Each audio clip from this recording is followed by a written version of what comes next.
पर मैं राम का भ्राता भरत होकर यदि उन असुरों का काम करूंगा दानवों का, तो रसा रसा सब जाएगा। इसलिए एक ही आंख मोर मनमानी, रात काल चलियो प्रभु पाही। मैं राम जी को मनाने जाऊंगा तो प्रभु को ला करके रात नदी बैठाऊंगा, किसी के नहीं सुनता। सब अवधवासी जाते हैं, मंत्री सुमंत जाते हैं, गुरु वशिष्ठ जी जाते हैं, तीनों माताएं जाती हैं, ठीक है, जगह जगह विश्राम करते हुए चित्रकूट पहुंचते हैं, भगवान से मनोहार करते हैं। कहते हैं कि वशिष्ठ जी कहते हैं कि राम भरत की बात सुन ली जाए और जो भरत कहे वो कर लिया जाए, तो मैं समझता हूँ सब संकट मिट जाएगा। बोले गुरुदेव जैसी आज्ञा है, मैं भरत भैया से दूर करूँ। सभा जुड़ी, सभा में निर्णय हुआ कि भाई पिता ने जिसको जो सेवा सौंपी है, मुझे बन दिया है, मैं बन में रहूं, और तुम्हें राज दिया है तो तुम राज करो। भरत जी रो पड़े, मैंने प्रभु मेरी दलील सुन ली जाए। गुरुदेव बैठे हैं, आप भी बैठे हैं, ठीक, पीछे जनक महाराज भी आ गए हैं, जनक राज के पूरा समाज आ गया है, आप सब लोग गुरुजन बैठे हैं, माताएं बैठी हैं, मेरी दलील सुन ली जाए बस।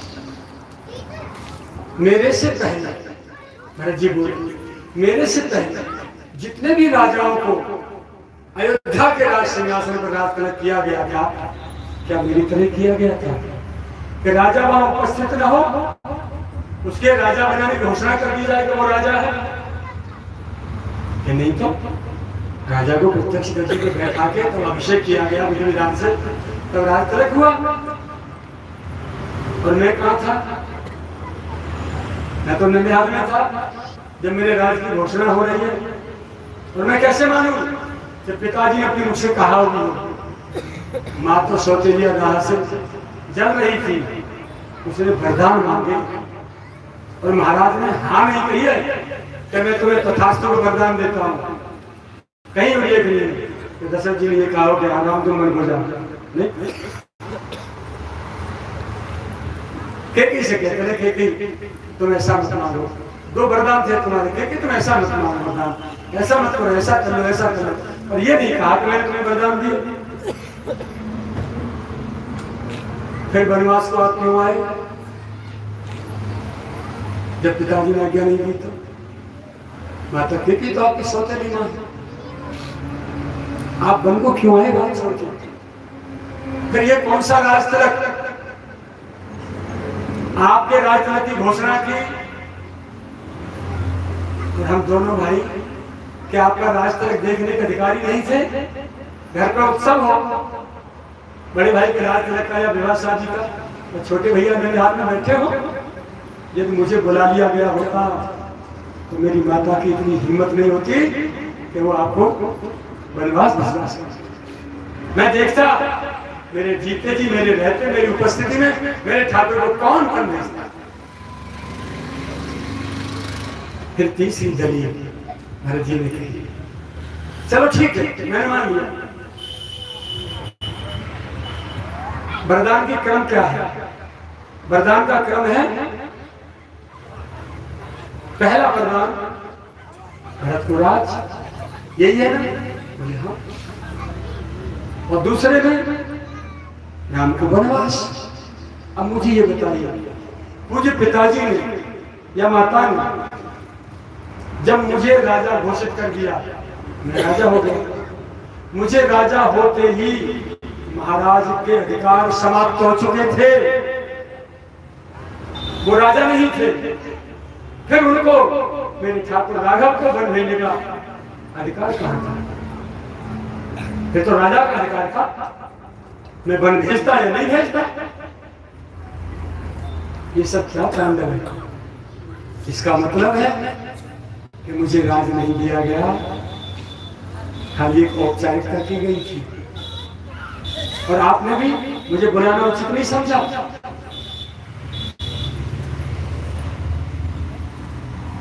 हम दोनों भाई मेरे हाथ में, और आप माता पिता को, आपको पता है पिताजी माता कौशल्या सुमित्रा कितने पीड़ित होंगे आपके बिना, और आप छोड़ के चल दिए प्रभु दोनों भाई इधर, मुझे क्यों नहीं बुलाया? भरत जी के प्रश्नों का किसी को जवाब नहीं बना, बिल्कुल। बोले प्रभु मैं राजतिलक की पूरी सामग्री लेके आया, यहाँ राजतिलक स्वीकार करिए, अयोध्या को वापस चलिए विधि विधान से, फिर चारों भाई सेना सजा के आते हैं, तब जो असुरों का वध करेंगे। एक दिन में पूरा असुरों का संग्राम। राम जी बोले भैया जिस पिता अपने वरदानों के लिए, अपनी बात को, अपनी प्रतिज्ञा को पालन करने के लिए मुझे त्याग दिया और अपने प्राणों को भी त्याग दिया, अब मैं उनकी इस आज्ञा का कैसे उल्लंघन करूं भरत? मैं जी नहीं पाऊंगा, समाज मुझे जीने नहीं देगा और मैं स्वयं भी नहीं जी पाऊंगा। भरत अब तुम ऐसा मत करो।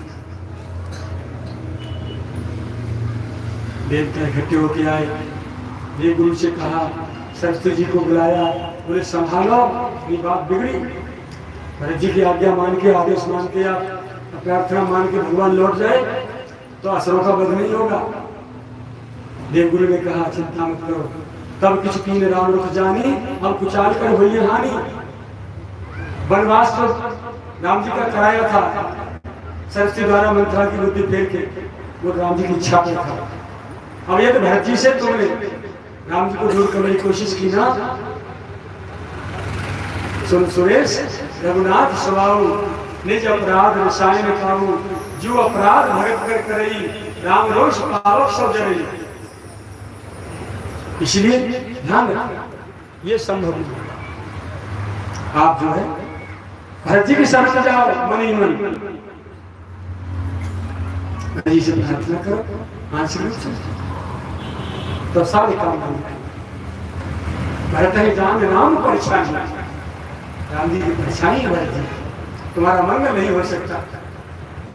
इस प्रकार चित्रकूट पर सभा विरमित होती है और भरत जी राजतिलक का जो सामान लेके आए थे भगवान की इच्छा से अत्रि मुनि के साथ 5 दिन में घूम के पूरे चित्रकूट के वन और तीर्थों को दर्शन करते हैं और राजतिलक की जो सामग्री है एक कुएं में पधरा देते हैं।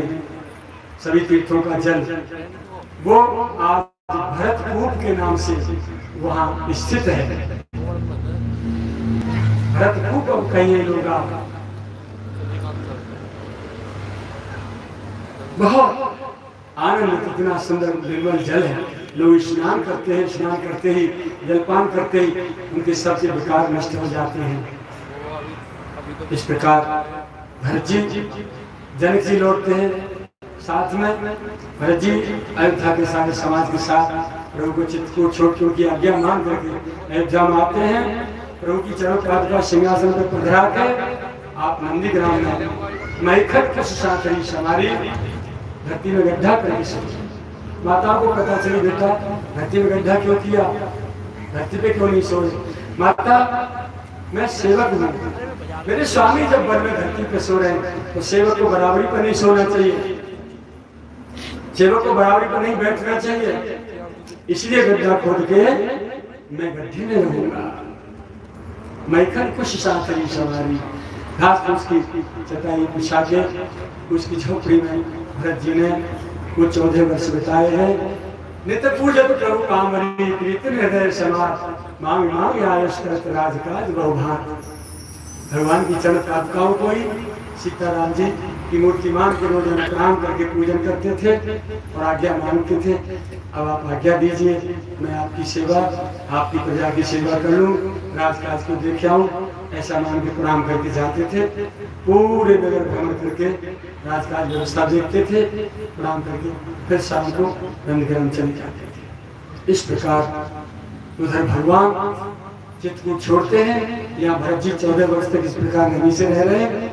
उधर भगवान जो पंचवटी पहुंचते हैं, वहां शूर्पणखा आ जाती है, वो भगवान के साथ विवाह करना चाहती है। भगवान के इशारे पर लक्ष्मण जी उसको काम ढूंढ कर देते हैं। वो लंका में जाके रावण को ललकारती है। पहले खरदूषण को ललकारती जो मौसेन भाई थे, उन्होंने भगवान पर चढ़ाई कर दी। भगवान ने उन सभी को ढेर कर दिया। खरदूषण त्रिशरा तीनों को मारा। तब जो शुक्रेखा जाके समाचार रावण को देती है तो रावण बोला कि खरदूषण मोक्षम बलवंता तेने को मारे बिन भगवंता। बिना भगवान के कौन मार सकता है खरदूषण को? इसका मतलब भगवान आगे जो भगवंत दीन अवतार का, यदि भगवान ने अवतार दे दिया है तो मैं जाए भैर हट करूं प्रभु सर प्राण तजे भवता। तो मैं जाकर के भगवान से बैर ठान करके उनके बाण से अपना उद्धार कर। और क्योंकि वो ये भजन में काम से दे रहा, मंत्रम बचन मंत्र रहेगा। इस प्रकार रावण जो है डर प्रतिज्ञ हो जाता है, भगवान से शत्रुता ठान लेता है कि मैंने अब तक बहुत अपराध किया, भजन मेरे से बनेगा नहीं, काम से शरीर है। इसीलिए भगवान से भय करता है, मारीच की सहायता से जगदम्बा का हरण करके ले आता है। फिर भगवान जो है खोजते खोजते सुग्रीव से, माता सबरी से, सबसे मिलते मिलते आगे सर्वल में सुतीक्षक अगस्ती से मिलते हैं। फिर आगे माता सबरी से मिलते हैं, गिरिराज की स्थिति को देखते हैं, उनकी सदगति प्रदान करते हैं, इसके बाद पहुंचते हैं। फिर वहाँ हनुमान जी सुग्रीव जी से मिलते हैं, सुग्रीव की रक्षा बाली से करते हैं, बाली का वध करके फिर आगे अपना ऋतु वर्षा की आती है। सारे बानर माँ जगदम्बा की खोज के लिए जाते हैं। सीताराम रावण के द्वारा होता है तो एक माता विमान में बैठ के जा रही होती है तो अपने सुंदर आभूषण गिरा देती है किष्किंधा पर। सुग्रीव ने उठा लिया, जब भगवान पहुंचते उनको दिखाते हैं। ठीक बाली का उद्धार करके वानर सेना लौट के आती है। हनुमान जी जाते हैं और जटायु का भाई संपाति मिलता है और वो बताता है मैं देखूं तुम ना ही दीदे दृष्टि पार बूढ़ भाइयों ने तो करते हो किसको सहायता हमारा बूढ़ा हो गया हूँ, जब होता तो तुम्हारी सहायता करता। मेरी जो नेत्र ज्योति बहुत तेज है, मैं देख रहा हूँ लंका में अशोक वाटिका में जगदम्बा बैठी है। जो ना गए सब जो सागर 100 योजन के समुद्र को जो नाम जाएगा वही सीधा माता की खबर लेके आ सकता है। तो अंगद से कही जाओ मत मेरे, तुम जाओ। बोले मैं जाऊं तो सही, पर वापस लौटने में शंका हो जाएगी मेरे को। बोले क्यों? क्योंकि तारा और मंदोदरी दोनों ही एक शरीर से 2 कन्या बनी थी। ऋषियों के आश्रम विस्तार राम कथा में होगा, अब नहीं हो सकता। ये कथा अंतर कथाएं छिपी हैं, वो बाद में सुनाई जाएंगी जब राम कथा होगी कभी का। तो बोले मेरी मौसी है मंदोदरी, यदि मैंने उसने मेरे को रोक लिया और मुझे नहीं आने दिया, एक बात। दूसरी बात रावण की और मेरे पिता की पहले शत्रुता रही। मेरे पिता ने 6 महीने कांख में दबा रखा था, पीछे रावण ने मित्रता स्वीकार करी, वो मेरे पिता का मित्र बन गया और उसने फिर यदि मेरे से वो रिश्ता निभाना चाहा तो कदाचित मेरी बुद्धि फिर गई, तो मुझे बुद्धि पर विश्वास नहीं है। इसलिए जीव संशय की करती वाला मैं नहीं जा सकता। तब जामवंत जी ने हनुमान जी में जोश भराया, बल्कि याद दिलाइए। सुनते ही भय पर्वताकारा हनुमान जी जाते हैं, ठीक है, और वहां लंकनी मिलती है। एक एक मुक्का मारते हैं, रुद्र भगवत धरणी खंडमणि और भीतर जो है मशक समान रूप धरी।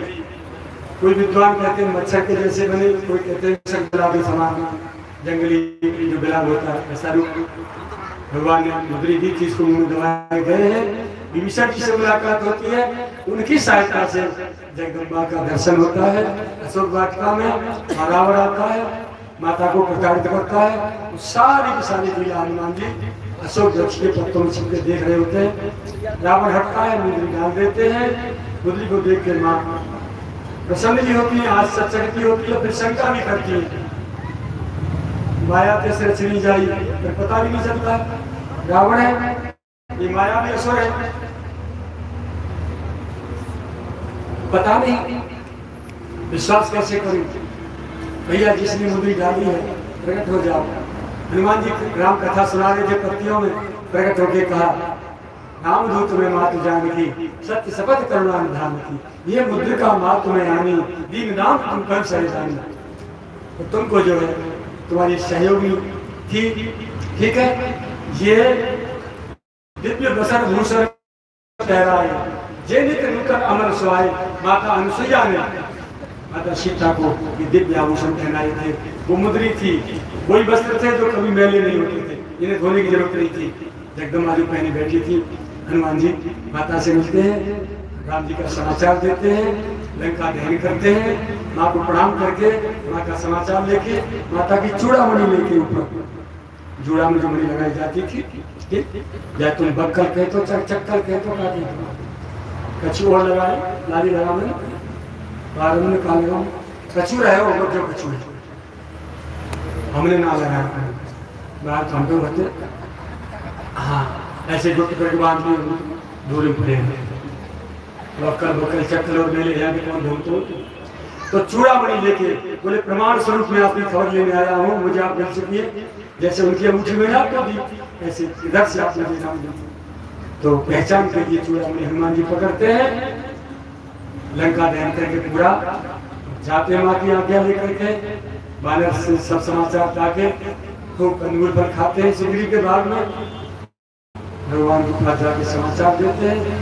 बानर चारों तरफ से बुला करके सेना आती है समुद्र के किनारे। उधर से सुग्रीव जो है रावण का विरोध करते हैं कि आप अपना प्रभु से शत्रुता मत करो, जगदम्बा वापस कर दो। लात के प्रहार से भगवान की शरण आ जाते हैं। वो बताते हैं प्रभु तुम्हारा कुल गुरु जरद कहे उपाय विचार, इस समुद्र से पूछिए ये आपका कुल गुरु है, क्योंकि सगे के 60,000 पुत्रों ने अश्वमेध देव घोड़ा खोदने ढूंढने के लिए धरती को खोदा था, तब ये 7 समुद्रों के बने थे समुद्र। तो समुद्र इसलिए तो सागर तुम्हारे पूर्वज हैं, इसलिए ये सागर जो है तुम्हारा कुल गुरु है, तुम्हारा कुल पुरुष है, पूर्वज है। इससे प्रार्थना करो। राम जी 3 दिन बैठ कर प्रार्थना करते हैं। जब कोई भी मार्ग नहीं देता समुद्र, तब बाण चढ़ाते हैं। छोटी के कहने से जल खोलता है, जीव जंतु बेचैन होते हैं, तब समुद्र प्रकट होकर उनको बताता है प्रभु आपकी सेना में नल्ली रहे, इनको जो है मुनियों के श्राप से ये वरदान हो गया, इनके हाथ की कोई चीज पानी में डूबेगी नहीं। बानर सारे पत्थर लेते हमें, ये उनको जोड़ते जाएंगे, एक पे रात दूसरे पे माँ उंगली से मुड़ बांधते जाएंगे, और बस ये पत्थर जोड़ते हुए ऐसे मिल जाएगा, आपको रास्ता मिल जाएगा। ये प्रयास करिए, इसमें आपका श्रेष्ठ रहेगा। भगवान ने इसी प्रकार से समुद्र पर पुल बनाया है, और पूरी वानर सेना के साथ नागराज सरकार लंका के सूर्य पर्वत पर पहुंच जाते हैं, और वहां फिर युद्ध होता है। 82 दिन युद्ध होता है। उसके बीच में एक बार जो है नागपासुर बनते हैं, और एक बार लक्ष्मण जी को शक्ति लगती है। भगवान की लीला के अनुसार गरुड़ जी की सहायता से और हनुमान जी की सहायता से, गरुड़ जी की सहायता से नागपास छूट जाता है, हनुमान जी की सहायता से लक्ष्मण जी की शक्ति निकल के हनुमान जी ठीक हो जाते हैं। सारे वीरों को बार बार युद्ध करके रावण ने भेज के ढकेल के मरवा दिया, सबको उद्धार कर दिया। सबसे अंत में आप युद्ध करने के लिए आता है, और इस प्रकार से भगवान के बाणों से, भगवान के हाथों से सदगति को प्राप्त होता है। मंदोदरी आती हैं, रोती हैं, भगवान की आज्ञा से विभीषण अंत्येष्टि करते हैं सभी की, और फिर लक्ष्मण जी, सुग्रीव जी, अंगद जी जाकर के विभीषण का राज तिलक करते हैं। उसके बाद विभीषण जी भगवान के चरणों में आके राजा बन के प्रणाम करते हैं। प्रभु कहते हैं भाई हनुमान जी को साथ ले जाओ और जगदम्बा जानकी जी खबर दें। हनुमान जी जाते हैं, जगदम्बा को अपनी विजय का समाचार देते हैं, आगे प्रभु को बताते हैं। फिर दोबारा भगवान भेजते हैं, विभीषण जाओ जनक सीता को ले आओ जानकी को। हनुमान जी के साथ जाते हैं, माँ को लेके आते हैं, क्योंकि सीता प्रथम अनल में राखी प्रकट कीर जयंकर साक्षी। इस प्रकार से जानकी जी माँ को भगवान ने वन में पंचवटी पे अग्नि में प्रवेश करा दिया था, अग्नि को सौंप दिया था। और नकली सीता लेके भगवान आए थे, नकली रावण साधु बन के आते नकली सीता लेके। अब जो अग्नि में प्रवेश करा दिया, एक तीर से 2 शिकार, माता की पवित्रता का, पातिव्रत का प्रमाण भी मिल जाएगा अग्नि परीक्षा से। दूसरा, असली सीता बाहर आ जाएगी, नकली अंतर्थ हो जाएगा। पुकार किया, भगवान विभीषण जी सहायता से विमान में बैठ के अयोध्या वापस आते हैं। महात्मा गुरु जी भरत जी से मिलते हैं। बहुत ही करुणा का प्रसंग है वो मिलन सबका। और इस प्रकार भगवान को सभी माता सभी भाई एक साथ बैठते हैं। भगवान अपने हाथ में सभी भाइयों की जटा सुलझाते हैं। फिर माँ को अपने बाल नहीं छूने दिए। भैया रो रो तो मर जाएगी। जिन केसों को मैंने से सजाया था प्यार से, वो जटा पड़ी है। तब ने जो जटा राम देवराए गुरु अनुशासन मांग न हार, तब प्रभु ने निज कर राम जटा देवरा अपने हाथ से भिजाए बात और स्नान किया। उपयुक्त समय पर अच्छे मुहूर्त में भगवान सीताराम जी को राजगद्दी करते और तिलक किया है। बड़ी अच्छी तरह से भागवत जी के अनुसार 13,000 वर्ष भगवान ने राज किया है राम जी ने। और दक्षिण के संत बताते हैं कि 9 लाख वर्ष भगवान ने राज किया था। जो भी हो, विवाद का प्रसंग नहीं है, क्योंकि कल्प भेद हरि चरित सवाए, भात अनेक मुनि संगाए। किस कल्प में 13,000 वर्ष किया, किस कल्प में 9 लाख वर्ष किया होगा। विश्वास की बात है। गिरिराज जी की परिक्रमा आप लोग करने जाओ, इस बार आप करके आए, ठीक, कई जगह बैठे। अगली बार जब गए, कोई जरूरी नहीं है कि जहां तुम्हारे पैर पड़े थे वहीं पैर पड़ेंगे अब की बार भी, और उन्हीं स्थानों पर बैठो। अलग भी बैठना पड़ सकता है और पैर तो परिक्रमा मार्ग वाले में पड़ेंगे ही निश्चित। ऐसे ही भगवान जब जब कल्प में कल्प प्रयोग करेंगे, 4 चरित्र नाना विधि करेंगे, एक विधि से नहीं, नाना प्रकार से भगवान चरित करते हैं। लीलाएं भिन्न भिन्न हो जाती है। तत्कालीन संत महापुरुष जो होते हैं उन लीलाओं का ध्यान करके रामायण को रख देते हैं। इसलिए हरि अनंत हरि कथा अनंत, रामायण सतकोट अपार, 100 करोड़ है। फिर तुलसीदास बोले तो गिनती हो बनेगा, फिर लिखी बोले अपार, अब गिनती। इस प्रकार प्रभु का जो है पावन चरित्र रामचरित यहाँ पूर्ण होता है। इस चरित्र को सुन करके परीक्षित फिर अपने चंद्रवंश के पूर्वजों की गाथा सुनते हैं। चंद्रवंश के सभी राजाओं का वर्णन एक एक क्रम करके सुखदेव जी ने सुनाया है। ठीक, अब इस प्रकार से नवम स्कंद में से पूर्णता करके हम 10वें स्कंद में प्रारंभ करते हैं। ठीक है, परीक्षित पूछते हैं,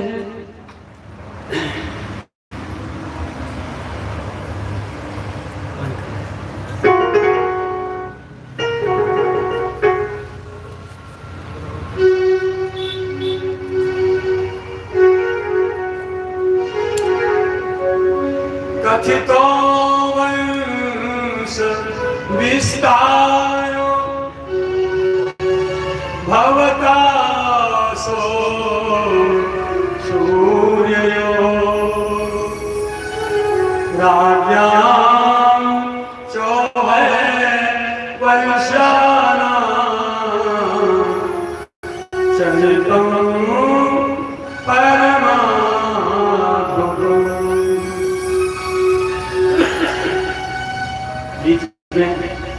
बहुत चरित्र छूटे हैं। परशुराम जी का चरित्र है, बहुत चरित्र छूटे, ऐसे नमन कर लेते हैं, उनको प्रणाम करके। उस समय का अभाव है, इसलिए परीक्षित जो पूछते हैं, हे गुरुदेव, उस महाभारत रूपी समुद्र में से मेरे परदादा पांडवों ने उस महासागर जैसी सेना कौरवों की से कैसे कैसे पार पाया। मेरे पिताजी का वध किया था सबने मिलकर के। ठीक है, आपने दोनों वंशों का वर्णन मुझे सुनाया। अब मुझे सुनाइए कि भगवान श्याम सुंदर जिन्होंने मेरी गर्भ में रक्षा की थी, उन्होंने कौन कौन सी लीलाएं की थी। ब्रज में बहुत सी लीलाएं उन्होंने की, फिर मथुरा में लीलाएं की, फिर द्वारका में लीलाएं की। उन्होंने महाभारत कराया था। तो ये सारी लीलाएं प्रभु की आप मुझे सुनाइए। इस प्रकार जो है सुखदेव जी ने क्रमशः एक एक करके सारी लीलाओं का बखान किया है।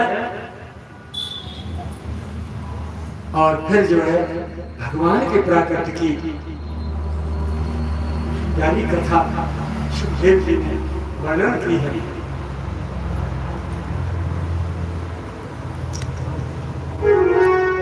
सर्वगुणोपेतः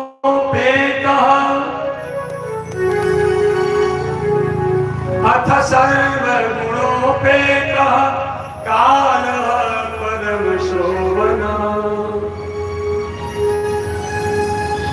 परीक्षित बहुत सुंदर वातावरण था जिस समय भगवान माता देवकी के गर्भ से अवतार लेने वाले थे। कंस जो है देवकी का ताऊ का बेटा था, देवकी से बहुत प्यार करता था। उसका विवाह जब किया तो स्वयं रथों की घोड़ों की लगाम संभाल के बहन को विदा करने जा रहा था। तभी आकाशवाणी हुई, रे कंस, इस बहन को तू आज पूरे मनोयोग से विदा करने जा रहा है ना, इसी का अष्टम लाल तेरा काल होगा। आकाशवाणी इस बहन का आठवां लाल मेरा काल। झट से जुबान छोड़ी, रथ रोका, पीछे मुड़ा, तलवार निकाली और केस करते देवकी के बोले अभी सरसाते देता हूं तेरा। वसुदेव जी तुरंत बीच में आ गए, बोले वीरवर कंस,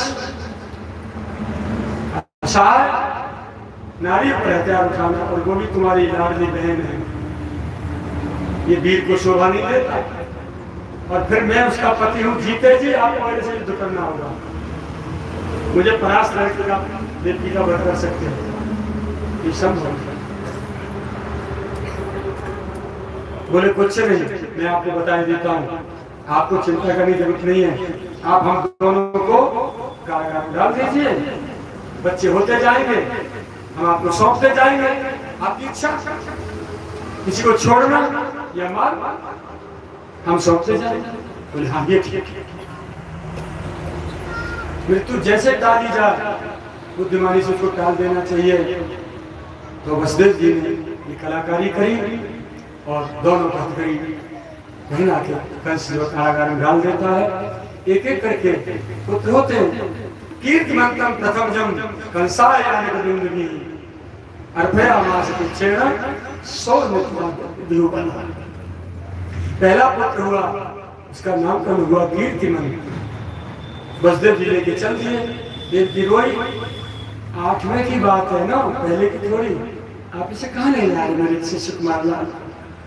देवी हमें विश्वास जीतना है उसका। यदि हमने पुत्र नहीं सौंपे अपने वचन के प्रतिज्ञा के अनुसार तो विश्वास नहीं करेगा। राक्षस है, दुष्ट है वो, फिर हमें तुम्हें दोनों को मार सकता है। इस प्रकार एक एक करके वो सौंपते चले गए और एक एक करके वो उनका वध करता चला गया। पहली बार लौटाया पुत्र को, ये मासूम बच्चा मेरे को कहाँ मारेगा, क्या कर सकता है। लौटाया, नारद जी आ जाते हैं, यदि आगे पाप नहीं करेगा तो मरेगा नहीं। नारद जी बताते हैं, देखो महाराज ये है ना 8, इधर से गिनो 1 2 3 4 5 6 7 8, ये 8वां हो गया। इधर से गिनो 1 2 3 4 5 6 7 8, ये 8 हो। बीच से गिनो यहाँ से 1 2 3 4 5 6 7 8, ये 8 हो। पता नहीं कौन सा 8वां हो जाए, इसलिए छोड़ना अच्छी बात नहीं। व्यक्ति को चरित्र मात्र से लड़ाई श्रीमन्नारायण। एक एक करके देवकी के 6 पुत्रों का वध कर दिया। हाँ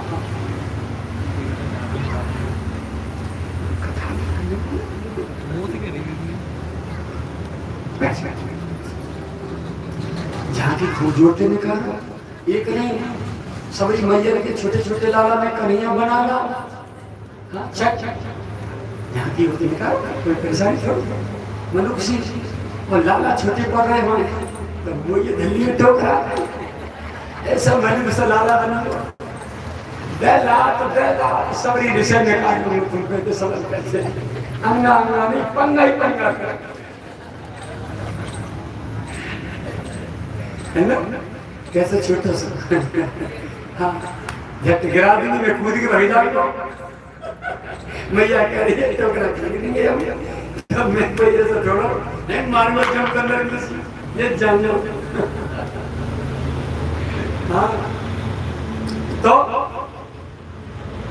सातवां जो लाल घर में आया, योग माया को भगवान ने आह्वान किया। बोले शेषावतार हैं, जाओ। तो माता देवती के गर्भ से गर्भ को खींचा और फट माता रोहिणी के गर्भ में जो बड़ी पत्नी थी उस देवती की, उनके गर्भ में स्थापित कर दिया। और थोड़ो घनो रक्त वहां कारागार में ऐसी फैला दिया योग माया। सोई सवेरे दासी आई, बच्चे को होने की बात थी, क्या हुआ? बोले गर्भपात हो गया। और वो फूफा जी निकल के, एक मैया पेट में थे, बलराम जी दाऊ दादा बैठे तुम्हारे गांव में, झट सीना बंचारी जाके लौटे, रोड़ी मैया पेट में घुस गए, माँ बैठे डर तो भगवान में नहीं लगे थे, मैया के पेट में जाके दौड़ बैठ जा।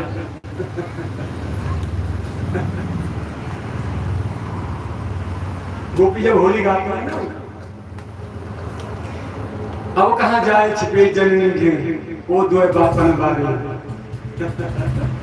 होरी हो ब्रजराज तुम्हारे, वो धूमधाम से बनते जाए।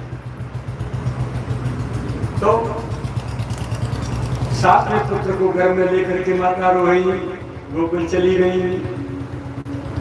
अब भूल हुई, अब कैसे गिनती पूरी होगी भाई? बंश बोले तो चक्कर करो गर्भ देखो, अब जाए गिनेंगे तो आठवां जो है आठवां होगा, और जाए निकाल दें तो फिर आठवां सातवां ही रह जाएगा। और अगर कोई आठवां नहीं भयो तो फिर गिनती दिखा करेंगे हम। भगवान ने मना कर दिया और अगली बार खुद प्रकट होते आते हैं। इतनी प्यारी प्यारी सकल सूरत छोटा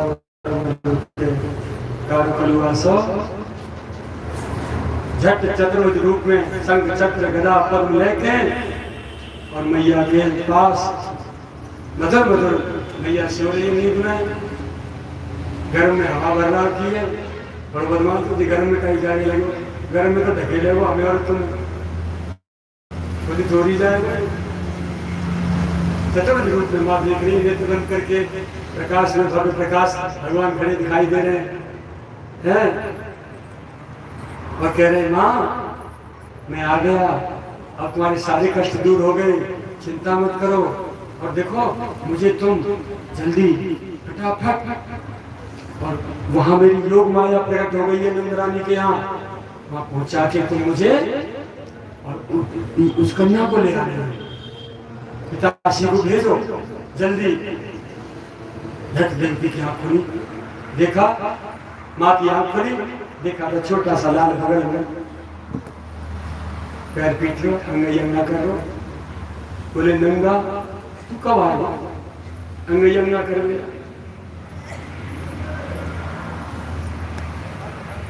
ठाकुर जी देखने लगे, वसुदेव जी जगे, जब ठाकुर जी ने रोना शुरू करे, फट जो देवकी में मोहरे पे अपनी धोती को पल्लू धर दिया। अरे दारी के रोवे मामा तो उठा ले जाओ, तेरे 6 भैया पहले मार दिए, रोवे मत बेटा, रोवे मत ला। ठाकुर जी देखने लगे, बोले चिंता मत कर, मैं काल हो जाऊंगा, मामा सारे को ढेर मचा दो, तुम मचा दो। बोले ऐसे थोड़ी, कैसे? मैं तो ताले बंद हथकड़ी में सब खुल जाए, झट झट बेटी खुल गई, पहरेदारी खरवाटे वाले सो गए। ठीक आधी रात 12 बजे लेके जैसे ही वसुदेव जी आए तो करा में लाना सूप में धरो भैया ऐसा दिख रहा है, बांगों से लेके आ रहे हो। जय हो नंदलाल की, जय हो गोपाल की, क्या बात है। और नंद रानी के यहाँ पहुंचा दियो और लाल ये ले आए और बस महात्मा नंद भवन में धूमधाम से जय जयकार होने लगी। भैया गालियों बधाई।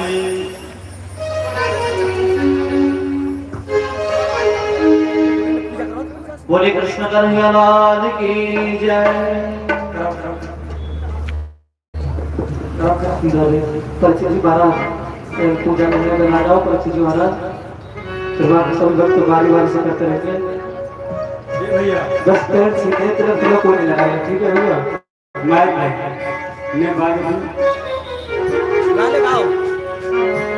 अरे धूम मची नंद बाबा के घर, अरे जन्मे कुंवर कन्हाई। चलो रे भैया नंद घर दे बधाई।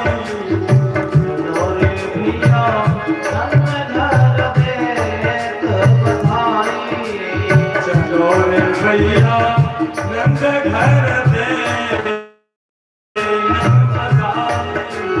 चलो रे भैया नंद घर दे बधाई। चलो रे भैया नंद घर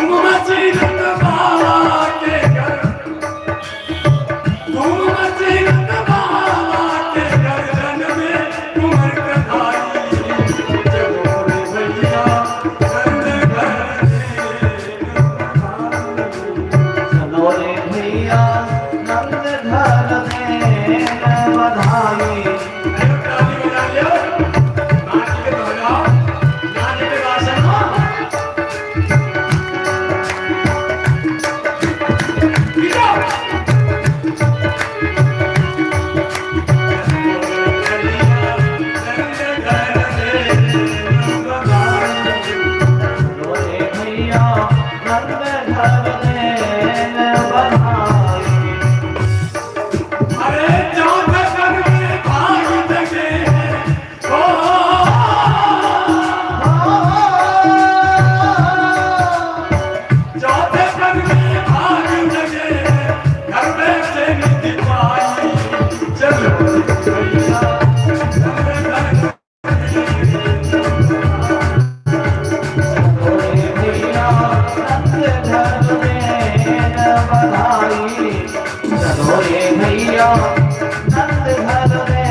बोले कृष्ण कन्हैया लाल की जय।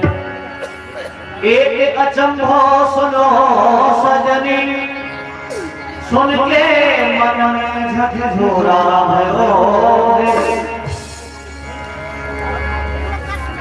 देखो सुनो न कहीं ब्रज में, के सो मचो एक रोरा नयो है। के विधना ये कौतुक जान के, सोचे के विधि बोला भयो है। साँझ को छोरी सुनी सजनी, अब धो रही छोरी ते छोरा भयो है। बोले कृष्ण का नहीं आलाम की। ब्रजवासी सभी जा रहे हैं बधाई देने के लिए। और सखी चलो नंद के द्वार, एरी द्वार लाला की दर्शन करना। चलो नंद के द्वार, नंद के द्वार लाला की दर्शन करना।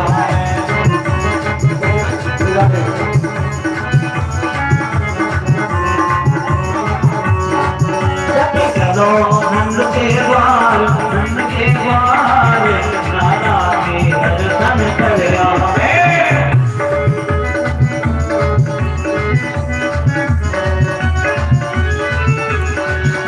राधा के दर्शन कर आवे, राधा के दर्शन कर आवे।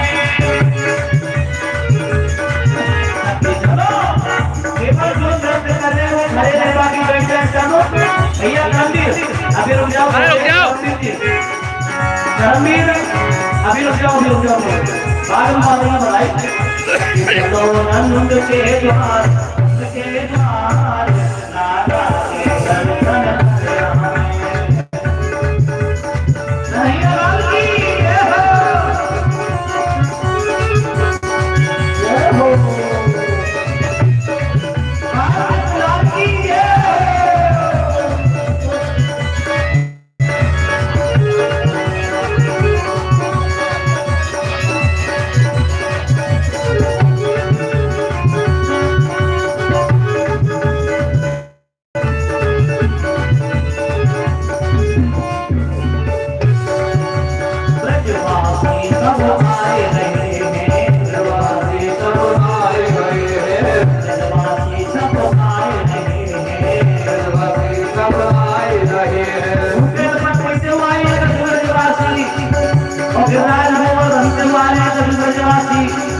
राजस्थान से आए ब्रजवासी, ब्रजवासी सब आए रहे हैं, ब्रजवासी सब आए रहे हैं, आए रहे हैं, आए रहे हैं, तो भी लाए रहे हैं, तो भी लाए रहे हैं। हम बोले जय जयकार, जय जयकार राधा के।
हलचल लाला के दर्शन करे आए।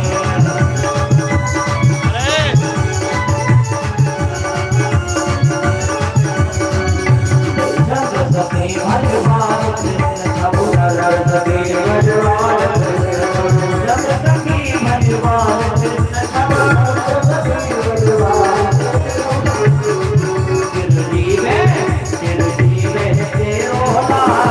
तेरो लाल लाला के दर्शन करे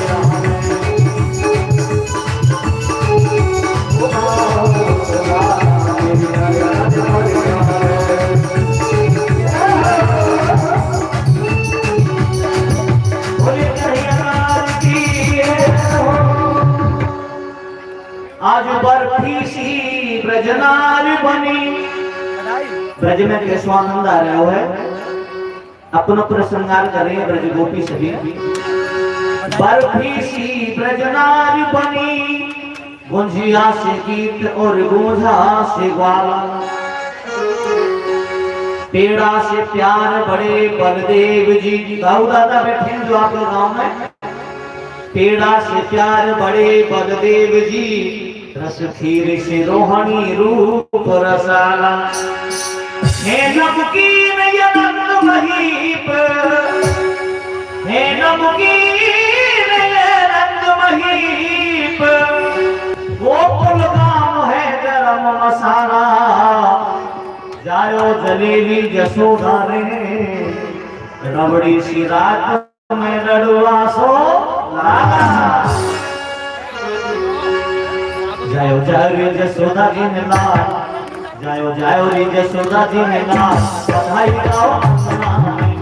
जायो रे जसोदा जी ने लाल, बधाई गाओ अंगना में।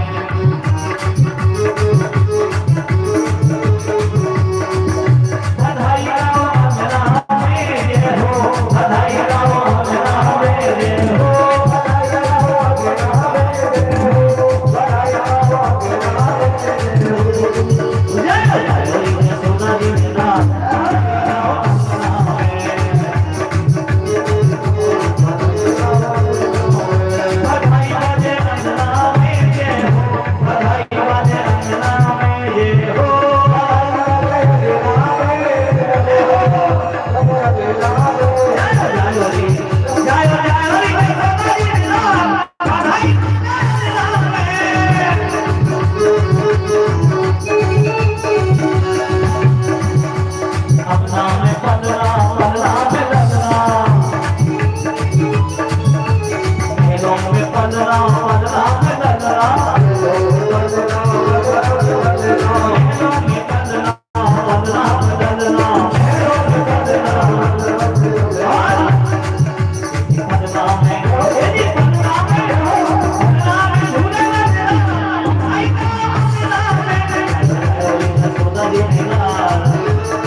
ये केवल ब्रजवासियों का ही सौभाग्य कन्हैया को लाड़ करना। बधाई ब्रजवासी सिर जीवे तेरो लाल, बधाई गाओ अंगना में। सिर जीवे तेरो लाल, बधाई गाओ अंगना में। जायो जायो रे जसोदा जी ने लाल, बधाई गाओ अंगना में। बधाई गाओ अंगना में।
जगाई बजाओ और बजाओ सरकार बधाई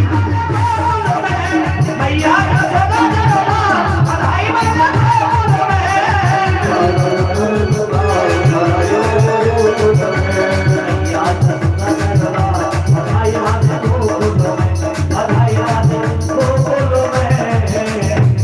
बोली बाल कृष्ण लाल की जय जय श्री राधे दाऊदी महाराज की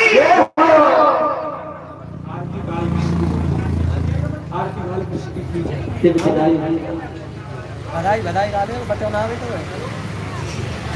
एक फेंक दे यार मने कर दे तो बधाई गाऊं बधाई गा ले भागो फेंक हां बधाई फेंक बधाई गुड़िया आजा आजा इसको दे बेटी इसको दे लाली में सब बांट दे लाली हां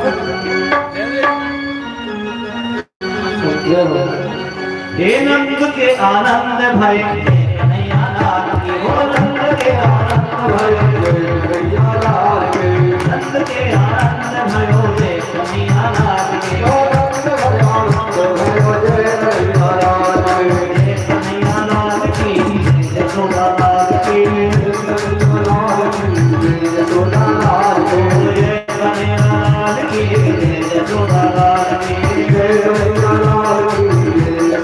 लाल की आनंद को मत भयो कन्हैया लाल की आनंद भयो कन्हैया लाल हे रंग के आनंद भयो कन्हैया लाल की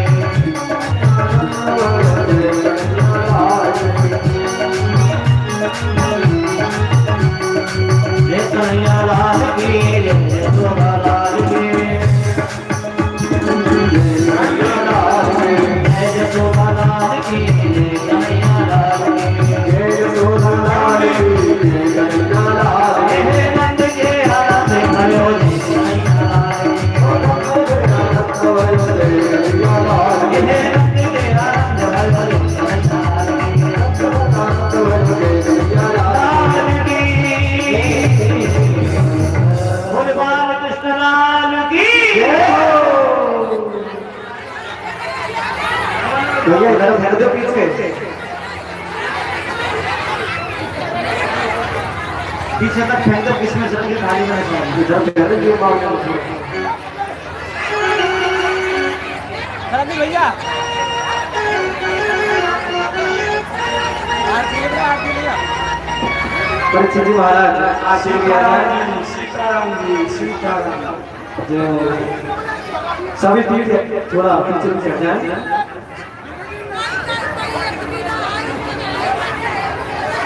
इनने भिजवा दो भीतर बाल कर गलती पाजी भिजवा दो हां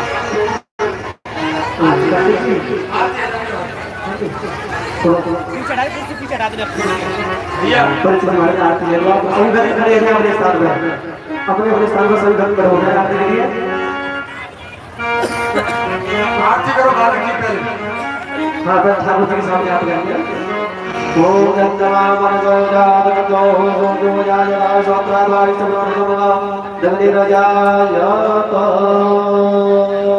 आरती बाल कृष्ण की जय आरती बाल कृष्ण की